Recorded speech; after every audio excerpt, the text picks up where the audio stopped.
नमस्कार। MVC classes Indira Nagar Barmer में आप सभी का हार्दिक स्वागत और अभिनंदन। आज हम एक नई पहल शुरू कर रहे हैं। इससे पहले राजस्थान का इतिहास है, उसकी एक क्लास हम लगातार ले रहे हैं। लेकिन इसके साथ में सुबह के समय जो पूरे दिन का जो अपडेट होता है, वो अपडेट देने के लिए हम राजस्थान करंट की एक क्लास स्टार्ट करने जा रहे हैं।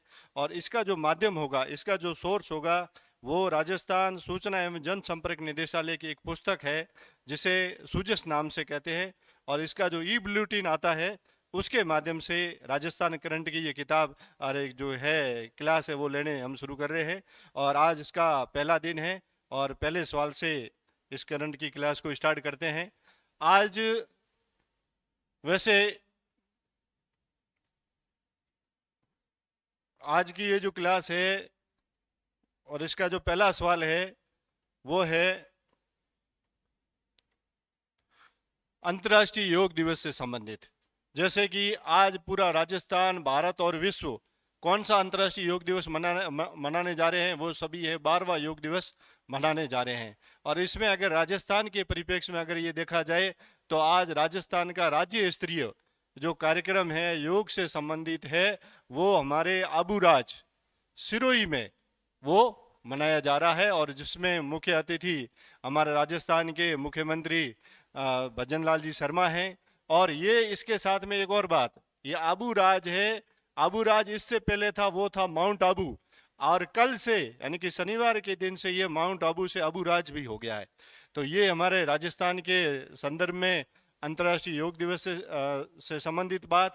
अब इससे पहले एक बात और, कि अंतर्राष्ट्रीय योग दिवस है, पहले तो राजस्थान और भारत में मनाया जाता था, लेकिन अंतर्राष्ट्रीय योग दिवस बना कब? तो इसके लिए पहला जो अंतर्राष्ट्रीय योग दिवस था, वो 21 जून 2015 को आरंभ हुआ। और इस प्रकार से ये आज यानी कि 2026 में कितना हो गया है, ये 12वां अंतर्राष्ट्रीय योग दिवस हो गया है। और इसके लिए इसकी जो शुरुआत है, वो शुरुआत किसके द्वारा की गई थी? इसकी जो शुरुआत है, वो भारत के यशस्वी प्रधानमंत्री नरेंद्र मोदी जी के द्वारा एक प्रस्ताव संयुक्त राष्ट्र की जो महासभा है उसमें लाया गया था। और वो लाया गया था 11 दिसंबर 2014 को। और इस प्रस्ताव के बाद में ये प्रस्ताव वहां संयुक्त राष्ट्र महासभा में पारित हुआ।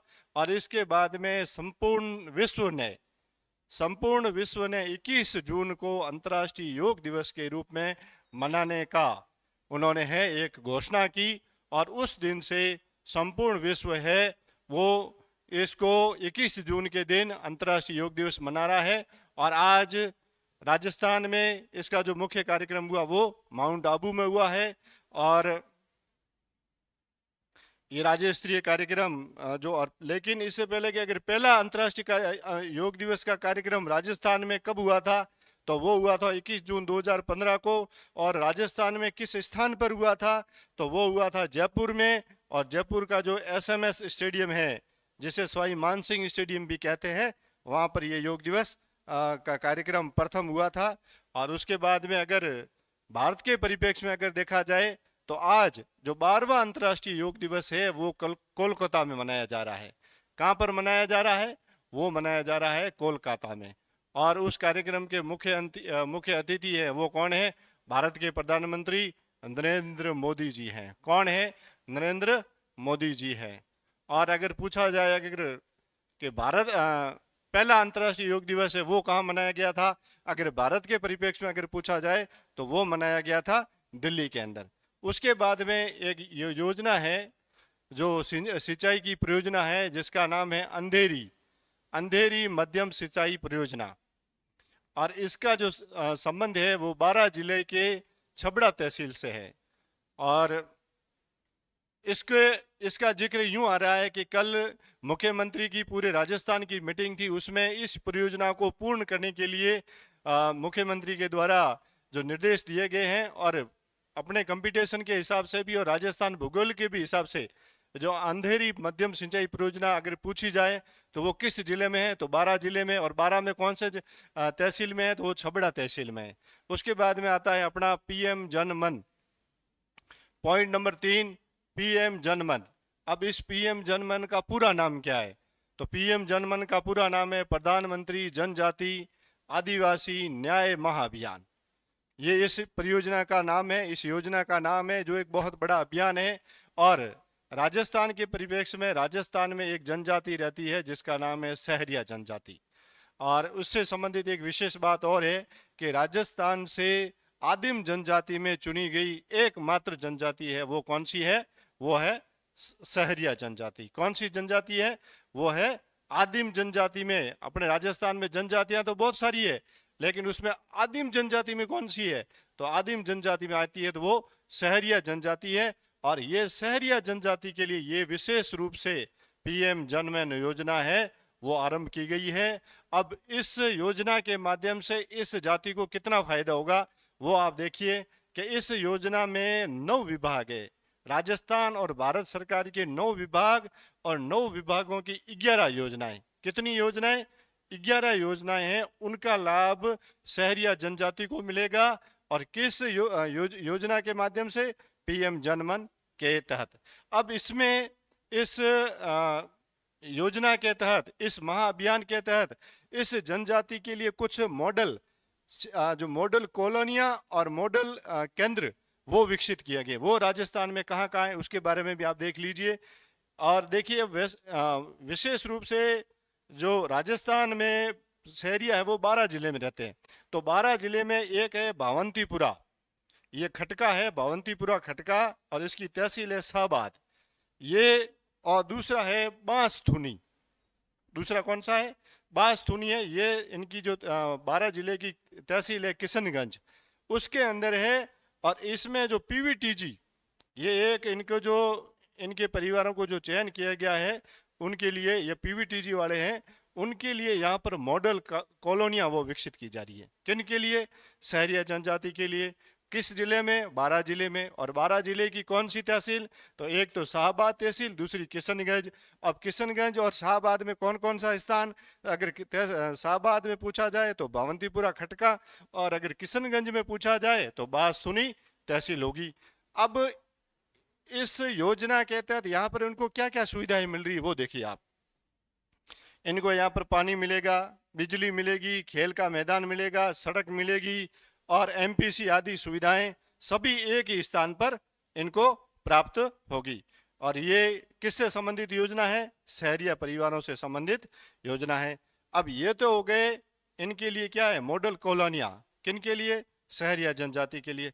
लेकिन मॉडल एमपीसी के अंदर एक और है, वो इसी जिले में है, और उसका स्थान है कौन सा है? वो है लक्ष्मीपुरा। कौन सा स्थान है? लक्ष्मीपुरा। इस प्रकार से शहरिया जनजाति से संबंधित योजना जिसका नाम क्या? पीएम जनमन। किस जिले में? ये किस राजस्थान, अगर जिला पूछा जाए तो 12 जिला आएगा, और अगर जनजाति पूछी जाए तो शहरिया आएगी। कितने विभागों में का लाभ मिल रहा है? 9 विभागों का। और 9 विभागों की कितनी योजनाएं? 11 योजनाएं। और राजस्थान में कहाँ पर इनकी मॉडल कॉलोनियां हैं? तो राजस्थान में 2 जगह। कौन कौन से स्थान पर? एक 12 जिले की शाहबाद तहसील में भावंतीपुरा खटका, और दूसरा होगा किशनगंज में बांसथुनी। इसके बाद में अगर पूछा जाए मॉडल एमपीसी केंद्र कहाँ होगा, तो वो होगा लक्ष्मीपुरा में। आगे आ रहा है प्रश्न है, जो नेक्स्ट टॉपिक है वो है 4 नंबर। अब देखिए वर्षा ऋतु आ रही है, और वर्षा ऋतु में हर वर्ष एक अभियान चलाया जाता है, मिशन हरियालो। राजस्थान में हरियाली की कमी है, और इस परिप्रेक्ष्य में इस योजना का बहुत बड़ा महत्वपूर्ण इसका जो स्थान रहता है। और इस योजना का नाम क्या है? यह है मिशन हरियालो राजस्थान। किसके द्वारा चलाई जा रही है? राजस्थान सरकार के द्वारा। और राजस्थान सरकार में जो वन विभाग है उसके द्वारा एक मिशन है। और इसमें इस वर्ष यानी कि वर्ष 2026 का, किसका वर्ष है? जो 2026 का इन्होंने टारगेट रखा है कि 10 करोड़ पौधारोपण। कितने करोड़ का? 10 करोड़ का जो पौधारोपण है वो है लक्ष्य है, इनको पूरा करना है इस वर्ष। कब? वर्ष 2026 में। और वर्षा ऋतु में वो 10 करोड़ पौधों का पौधारोपण होगा। और किस मिशन के तहत होगा? मिशन हरियालो के तहत। अब इसके साथ में एक और, राज्य सरकार ने राजस्थान में जो जैव विविधताओं का, राजस्थान और अगर छत्तीसगढ़ पूछा जाए तो वो जैव विविधताओं का बहुत बड़ा भंडार है। ऐसे में राजस्थान सरकार ने जैव विविधता को बढ़ावा देने के लिए राजस्थान में चंदन वन, कौन से वन? चंदन वन विकसित करने की एक अभिनव पहल भी की है, वो भी इसके साथ में है। दूसरा इसमें पॉइंट है पांचवा, इसमें राजस्थान के जो मुख्य सचिव है वो कौन है। तो राजस्थान के मुख्य सचिव है वो कौन है, वो है वी श्रीनिवास। इसमें आपको ये भी साथ में याद हो जाए क्योंकि आप कंपटीशन से जुड़े हुए विद्यार्थी हो। अब आता है आगे पॉइंट संख्या 6, एक आरपीएससी। आरपीएससी से संबंधित कल एक बहुत ही महत्वपूर्ण फैसला हुआ है और इसमें राजस्थान में जो भर्तियां हैं वो भर्तियां सभी या तो फिर आरपीएससी के माध्यम से होती है या फिर होती है वो अधीनस्थ बोर्ड के द्वारा।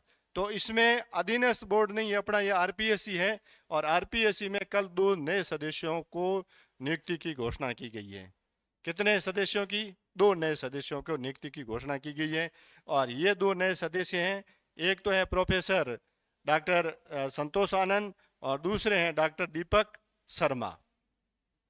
और राजस्थान में वर्तमान में अगर पूछा जाए कि अध्यक्ष सहित राजस्थान में आरपीएससी में कुल कितने मेंबर हैं, तो अध्यक्ष सहित अगर पूछा जाए तो वो कुल हो जाएंगे 11। और इसमें सदस्य कितने हैं, तो सदस्य हो जाएंगे 10 और अध्यक्ष 1। और इस प्रकार से राजस्थान की आरपीएससी में कुल सदस्य और इनका पूरा जो ढांचा है उसमें कुल कितने हो जाएंगे 11 मेंबर। और 11 मेंबरों में वर्तमान में 6 मेंबर हैं और 2 ये नए मेंबर आ गए। और इस प्रकार से अगर पूछा जाए कि वर्तमान में आरपीएससी में सदस्य कितने हैं, तो आप बताओगे 8 सदस्य। कितने हो गए? 8 सदस्य। कब से? 20 जून 2026 से। और कल कार्यवाहक अध्यक्ष के रूप में ये है 7। अब देखिए एक और भी कि वर्ष 2025 में, इससे पहले आरपीएससी में मेंबर थे वो 7 से, और 7 से बढ़ाकर 11 कर दिए हैं, वो किए हैं वर्ष 2025 सितंबर में। अब वर्तमान में आरपीएससी में मेंबर कौन कौन है, तो इसमें है प्रोफेसर अयूब खान है, लेफ्टिनेंट कर्नल केसरी सिंह राठौड़ है और कल इन्हें कार्यवाहक अध्यक्ष भी बना दिया गया है राजस्थान की आरपीएससी का। और 3 नंबर पर है किलाचंद मीणा और 4 नंबर पर है सुशील कुमार बिस्सू और 5 है अशोक कुमार जी कालवार और 6ठे हैं वो है हेमंत प्रियदर्शी। अब कर्नल केसरी सिंह राठौड़ है वो कार्यवाहक अध्यक्ष भी है और साथ में क्या है मेंबर भी है। तो 6 मेंबर ये हो गए, 2 मेंबरों की कल नई नियुक्ति हो गई और इस प्रकार से राजस्थान की आरपीएससी में मेंबरों की संख्या कितनी हो गई? 8 हो गई और एक क्या हो गया? सदस्य हो गया। लेकिन अभी जो नियुक्तियां हैं वो सिर्फ कार्यवाहक की है। आगे हाँ, एक और ये वैसे ये आपको पहले बता दिया गया है कि मुख्यमंत्री भजनलाल शर्मा ने 20 तारीख को, कब? 20 जून 2026 को माउंट आबू का नाम है वो माउंट आबू में जो आबू पर्वत है ना, आबू पर्वत का नाम वो आबूराज कर दिया है। क्या कर दिया है? माउंट आबू का नाम वो परिवर्तित, माउंट आबू में आबू पर्वत का नाम परिवर्तित करके क्या कर दिया है? आबूराज कर दिया गया है। अब प्रश्न अपना अगला टॉपिक है जो 8 नंबर है, उसमें है कि राजस्थान के जो माध्यमिक शिक्षा बोर्ड है और माध्यमिक शिक्षा बोर्ड में जो अध्यक्ष है उनकी नियुक्ति लगभग 3-4 वर्षों से अटकी हुई थी और उनकी नियुक्ति भी कल हो गई है और नए अध्यक्ष है उनका नाम है हनुमान सिंह। क्या नाम है? हनुमान सिंह राठौड़। और इस प्रकार से 4 साल बाद में राजस्थान में माध्यमिक शिक्षा बोर्ड का क्या कार्य है? माध्यमिक शिक्षा बोर्ड कक्षा 10 और 12वीं और इसके साथ में जो हमारे एसटीसी का और इनका बीएड का जो एग्ज़ाम होता है उनकी पीटीईटी है वो भी माध्यमिक शिक्षा बोर्ड के द्वारा संपन्न करवाया जाता है। तो उनके जो अध्यक्ष हैं वो कौन है? हनुमान सिंह है और इनका जो कार्यकाल होगा अब 3 वर्ष का होगा। कितने कार्यकाल है? देखिए आरपीएससी और इनका कार्यकाल अलग होता है और माध्यमिक शिक्षा बोर्ड में इनका कार्यकाल होगा 3 वर्ष। कितने वर्ष का होगा? 3 वर्ष का। इससे पहले कौन अध्यक्ष थे? तो इससे पहले से प्रोफेसर डीपी जरोली और जिन्हें बाद में बर्खास्त कर दिया गया था।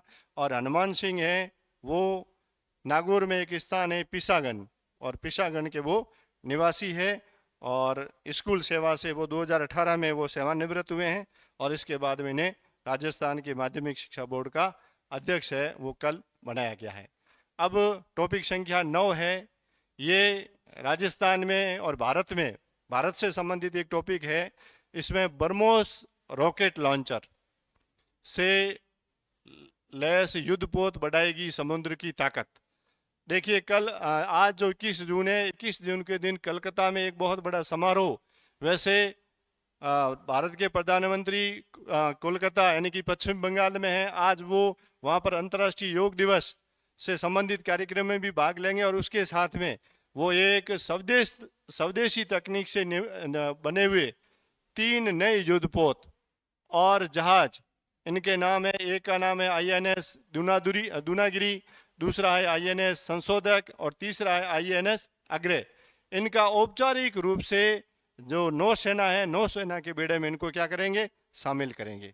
अब देखिए, अब इसका इनमें क्या क्या है वो टेक्निक है, वो उसके बारे में थोड़ा देखिए कि ये भारत के स्वदेशी जहाज निर्माण कार्यक्रम और समुद्री सुरक्षा क्षमता को मजबूत कराने की दिशा में एक महत्वपूर्ण क्या है, उपलब्धि है।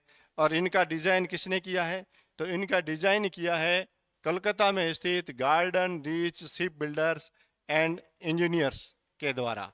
अब इनको निर्मित है और ये इन तीनों प्लेटफॉर्म को भारतीय नौसेना के वारशिप डिजाइन ब्यूरो ने डिजाइन किया है। और अब इनका उद्देश्य क्या होगा, तो इनका उद्देश्य होगा नौसेना की युद्ध क्षमता, निगरानी व्यवस्था और पनडुब्बी रोधी अभियानों को और मजबूत करना है। इसमें 75% से अधिक स्वदेशी टेक्निक है या तकनीक है, उसका क्या उपयोग किया गया है। और इसमें जो 3 है उसमें पहला कौन सा है, इसमें पहला है INS दूनागिरी। अब ये इसमें इसकी क्या मुख्य विशेषता क्या है, इसको प्रोजेक्ट 17A के तहत बनाया है और इसमें स्टील फ्रिगेट है और ये ब्रह्मोस और मीडियम रेंज मिसाइल प्रणाली जैसा ही आधुनिक हथियार और क्या है, सेंसर है। दूसरा जिसका नाम है INS संशोधक, और ये क्या है, एक सर्वेक्षण पोत है। क्या है, ये है सर्वेक्षण पोत है और इसका उपयोग है तटीय और गहरी समुद्री इलाकों में हाइड्रोग्राफिक सर्वेक्षण करना और वैज्ञानिक आंकड़े जुटाने के लिए इसका किया जाएगा। और ये है पानी के भीतर चलने वाले वाहन और IUV जो ROV जैसी प्रणालियां होती हैं वो इसके अंदर क्या होती है, लगी हुई होती है। आगे चलते हैं, प्रश्न हमारा टॉपिक संख्या 10 है। इसमें एक योजना है जिसका नाम है भव्य योजना। अब भव्य योजना किससे संबंधित है वो थोड़ा सा आप अध्ययन कर लीजिए। राजस्थान के 5 जिले, 5 जिलों में क्या बनेंगे, मेगा इंडस्ट्रियल क्लस्टर और इंफ्रास्ट्रक्चर मिलेगा। और इसको आओ और शुरू करो उत्पादन के तहत ये राजस्थान के 5 जिले हैं उस भव्य योजना के तहत चिन्हित किए गए हैं। अब वो कौन से हैं और इसमें इसका क्या क्या होगा, वो राजस्थान में उद्योग लगाने वाले निवेशकों को अब सड़क, बिजली, पानी और अन्य आधारभूत सुविधाओं के लिए इंतजार नहीं करना पड़े। इसके लिए भारतीय औद्योगिक विकास योजना के तहत राज्य में प्लग एंड प्ले मॉडल पर 5 मेगा औद्योगिक क्लस्टर है वो विकसित किए जाएंगे। कहाँ कहाँ पर किए जाएंगे, तो उसमें आपको नाम बता दूं। पहला है जयपुर, किशनगढ़, बांदुकोई, दौसा, बालोतरा और खुशखोड़ा, बहरोड, नीमराणा, अलवर में इनकी भूमि चिन्हित कर ली गई है और वहाँ पर जल्द ही केंद्र सरकार है जो है इनका जो प्रस्ताव है वो भेजा जा रहा है। जयपुर में अगर देखा जाए तो ये अलग अलग इनकी जो भूमि है कितनी कितनी इनके लिए इस उद्योग के लिए वो आवंटित की गई वो बताई गई है। और ये है जो लगभग 1000 एकड़ क्षेत्र में इनको विकसित मेगा क्लस्टर है वो विकसित किए जाएंगे। और इनके लिए रिको इन क्षेत्रों में 100 से लेकर 1000 एकड़ तक के मेगा औद्योगिक क्लस्टर विकसित करने का कार्य करेगा। आगे है, हाँ ये इसी से संबंधित है। और बाद में आती है एक नई PM ई बस सेवा योजना। कौन सी है, PM ई बस सेवा योजना। ये प्रधानमंत्री ई बस सेवा योजना है और इसके तहत जयपुर को 29 और भीलवाड़ा को 18 ई बसें वो मिली है। और ये पहली बार है राजस्थान को है वो इलेक्ट्रॉनिक बसों है उसकी सौगात जो है राजस्थान में शुरुआत करने के लिए इस योजना के माध्यम से, यानी कि पीएम ई बस सेवा योजना के माध्यम से ये जो है इतनी बसें राजस्थान को मिली है। और मुख्यमंत्री जी भजनलाल जी शर्मा ने प्रधानमंत्री ई बस सेवा योजना के तहत ये जो कल 29 इलेक्ट्रॉनिक बसों को वो हरी झंडी दिखाकर जयपुर से रवाना किया है। और इसमें वीडियो कॉन्फ्रेंस के माध्यम से भीलवाड़ा में भी 18 इलेक्ट्रॉनिक बसों की शुरुआत हो गई। इस प्रकार से राजस्थान में 2 जगह, एक जयपुर और दूसरा कौन सा, भीलवाड़ा में ई बसें शुरू हुई है। यानी कि सर्वप्रथम राजस्थान का वो 2 स्थान जहाँ पर ई बसों की शुरुआत हुई है, तो एक होगा जयपुर और दूसरा कौन सा होगा, वो होगा भीलवाड़ा। अब इसके साथ में और भी, अब इसमें ये कह रहे हैं कि प्रधानमंत्री मोदी ने प्रधानमंत्री विकसित भारत रोजगार योजना के तहत नई दिल्ली के विज्ञान भवन में देश के 15 लाख युवाओं को लाभान्वित करते हुए 2,400 करोड़ रुपए की एक प्रोत्साहन राशि है, उसकी भी उन्होंने घोषणा की है। अब आते हैं पॉइंट, जो टॉपिक संख्या है वो 12 है। इसमें है मुख्यमंत्री ओएनडीसी डीजी दुकान। कैसी? मुख्यमंत्री ओएनडीसी डीजी दुकान। इसका जो ये क्या एक ऐप है, इस ऐप का शुभारंभ किया गया है। और इन्होंने भारत को जो 2015 में जो डिजिटल इंडिया का जो सपना देखा गया था, उसी के माध्यम से व्यापार में एक नई क्रांति लाने के लिए, डिजिटल व्यापार के लिए ओएनडीसी है, उससे ये बहुत मजबूती आएगी। और इसके लिए भजनलाल शर्मा ने जयपुर में जो बिरला ऑडिटोरियम है उसके अंदर डीजी दुकान ओएनडीसी डीजी दुकान ऐप का शुभारंभ किया है। और